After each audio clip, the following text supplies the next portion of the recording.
बच्चों आज के वीडियो में वेरी इंपॉर्टेंट मैं साइंस के 30 क्वेश्चंस लेके आया हूँ जो कि Navodaya Vidyalaya entrance exam class 9th है उसके लिए। साथ ही साथ जो बच्चे अटल आवासीय विद्यालय की तैयारी कर रहे हैं कक्षा 9 के लिए उनके लिए काफ़ी इंपॉर्टेंट है। तो यहाँ इंग्लिश और हिंदी दोनों में आपको प्रश्न दिखेंगे। ठीक है, तो प्रश्नों को हम समझ के हल करेंगे। इसमें देखिए पहला क्वेश्चन है, एक सदिश राशि एक अदिश राशि से कैसे भिन्न हो सकती है। ठीक है, vector quantity is different from a scalar quantity.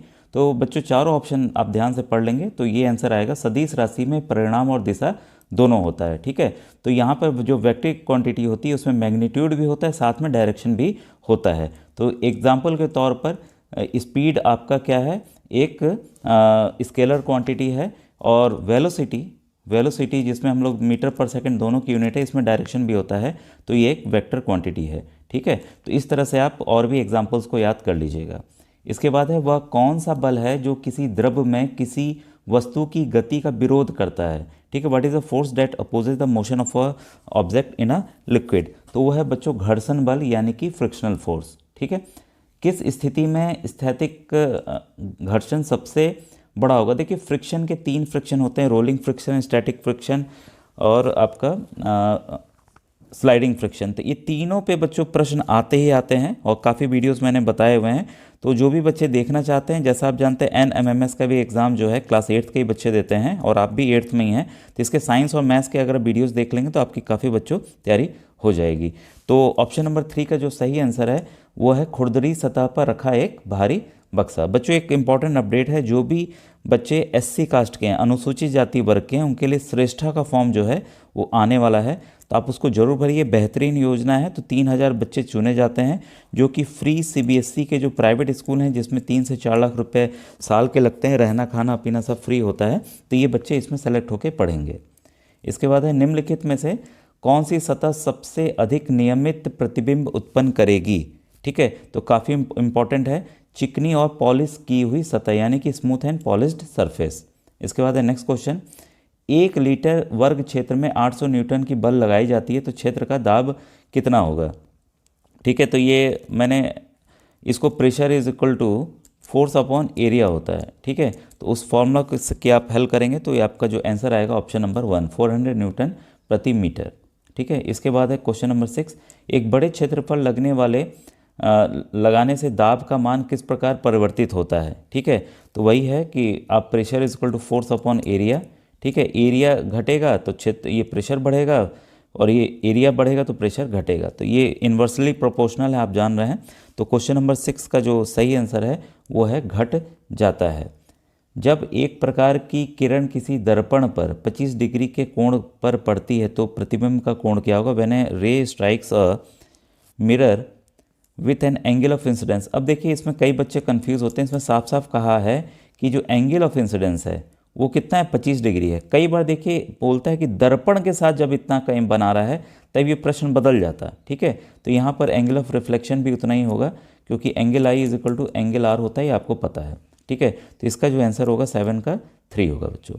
ठीक है, इसके बाद है क्वेश्चन नंबर 8, उच्च आवृत्ति वाली ध्वनि तरंगों को माना जाता है, तो इसका 8 का सही आंसर है ध्वनि की तीक्ष्णता या पिच का अधिक होना। इसके बाद है नेक्स्ट क्वेश्चन, निम्नलिखित में से ध्वनि किस माध्यम में चल नहीं सकती। तो ये बच्चों निर्वात में चल नहीं सकती यानी कि वैक्यूम में चल नहीं सकती। निम्नलिखित में से कौन सा बल असंपर्क बल है। तो ये 10th का सही आंसर है बच्चों चुंबकीय बल यानी कि मैग्नेटिक फोर्स। 11th है, विद्युत लेपन या इलेक्ट्रोप्लेटिंग में कैथोड किस तरह का होता है। तो इस पर काफ़ी बार आया हुआ है कि इसमें एनोड क्या होगा, कैथोड क्या होगा, कहाँ कॉपर डिपॉजिट होगा। काफ़ी बार प्रश्न इसी को, इसके रिएक्शंस को लेकर काफ़ी बार आए हुए हैं। तो ये बच्चों नेगेटिवली चार्ज, ऑप्शन नंबर 2 इसका सही है। अब आइए कुछ केमिस्ट्री के क्वेश्चन देख लें। In the plastic which is coated on uniform of fireman to make them fire resistances. तो जो अग्निशमन यंत्र कर्मचारी होते हैं उनके कपड़ों पर बच्चों मेलामाइन की परत होती है, ऑप्शन नंबर 4 इसका सही है। वह मानव निर्मित रेशा जो रासायनिक रूप से रेयॉन के समान है, तो 13th का सही आंसर है बच्चों सिल्क। सोना अभिक्रिया कर सकता है एवं धातु घुल सकता है, तो ये होता है बच्चों एक्वारेजिया में। ठीक है, इसके बाद जब एक कॉपर के पात्र पर आर्द्र हवा में लंबे समय तक रखा जाता है तब उसके सतह पर हरे रंग की परत जम जाती है, उस हरे रंग का सूत्र क्या है। तो बच्चों जो सूत्र है वो कॉपर हाइड्रोक्साइड और कॉपर कार्बोनेट का है, तो ये काफ़ी इंपॉर्टेंट है, इसको जरूर आप याद कर लीजिएगा। माचिस की तीलियों में बनाने में निम्न में से किसका उपयोग आजकल नहीं किया जाता है? तो 16 का सही आंसर है बच्चों सफ़ेद फॉस्फोरस। निम्न में से कौन अम्लीय वर्षा में योगदान नहीं करते हैं? तो जितने नाइट्रोजन के ऑक्साइड हैं, सल्फर के ऑक्साइड हैं, वो करते ही करते हैं, कार्बन मोनोऑक्साइड नहीं करता है। Which of the following does not involve a combustion reaction? तो इसका जो सही आंसर है बच्चों option number 3, production of heat and light from hydrogen in the sun. इसके बाद है in order to obtain a coating of silver metal on a flower vase made of copper the electrolyte cell B. देखिए फिर से वही reaction आ गया कि anode cathode वाला जो मैंने अभी बताया, तो उसी से रिलेटेड है ये सिल्वर नाइट्रेट सॉल्यूशन। ठीक है। In the process of purification of anode ये copper anode is made up of, देखिए उसी वाले का है जो अभी इलेक्ट्रोलिसिस से, इलेक्ट्रोलिसिस के हम देख रहे हैं 2-3 प्रश्न आए हैं, आएंगे। इसके बाद है 20 का थर्ड ऑप्शन है positive terminal and impure copper, तो 20 का 3 बच्चों आंसर सही है। इसके बाद है in the electrolysis of water, जब इलेक्ट्रोलिसिस ऑफ वाटर होता है तो कहाँ पे क्या प्रोड्यूस होता है, ये वेरी वेरी इंपॉर्टेंट है बच्चों। Oxygen gas is formed at anode and the hydrogen gas is formed at cathode, ये जरूर आप नोट कीजिएगा, वेरी इंपॉर्टेंट। क्वेश्चन नंबर 22 है a lot of dry powder of one of the following chemical can be released over a fire extinguish it, the chemical is, तो ये बच्चों है baking soda, खाने वाला सोडा। 22 का आपका थर्ड ऑप्शन बच्चों सही है। अब देखिए बायो का question, the first step before growing a crop is, तो 23 का है to turn the soil and loosen it.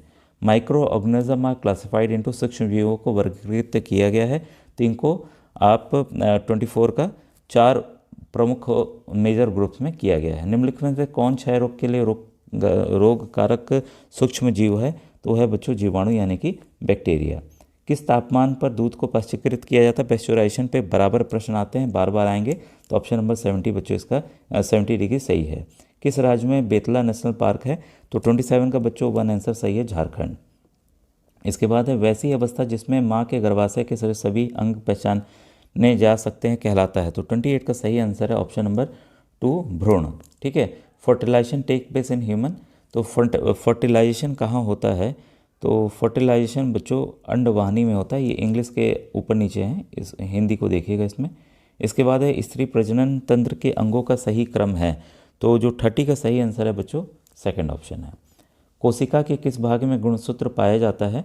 तो 31 का सही आंसर है बच्चों गुणसूत्र जो है आपके न्यूक्लियस में यानी कि केंद्रक में पाए जाते हैं। इसके बाद है कौन सा अंग टेस्टोस्टेरोन हार्मोन स्रावित करता है? तो ये आपका टेस्टिस है। ठीक है। इसके बाद है विच निम्नलिखित में से कौन जीवाणु दलहनी पौधों के जड़ों में पाया जाता है? तो सबको पता होगा, काफ़ी बच्चे राइजोबियम है जो कि हवा की नाइट्रोजन को मिट्टी में फिक्स करते हैं। खेत में अवांछित पौधों को हटाने को क्या कहते हैं? तो इसको बच्चों निराई कहते हैं, वीडिंग। ठीक है। और आज का आखिरी क्वेश्चन, निम्नलिखित में से कौन भिंडी में पीला सीरा मोजेक रोग पीत रोग के लिए उत्तरदायी है? तो 35 का सही आंसर है बच्चों आपका ऑप्शन नंबर 1 यानी कि वायरस। आज का वीडियो कैसा लगा ज़रूर बताइएगा। थैंक यू बच्चों। और एक है, अगर पेपर हो जाता है उसकी फ़ोटो ज़रूर मुझे आप व्हाट्सएप कर दीजिएगा।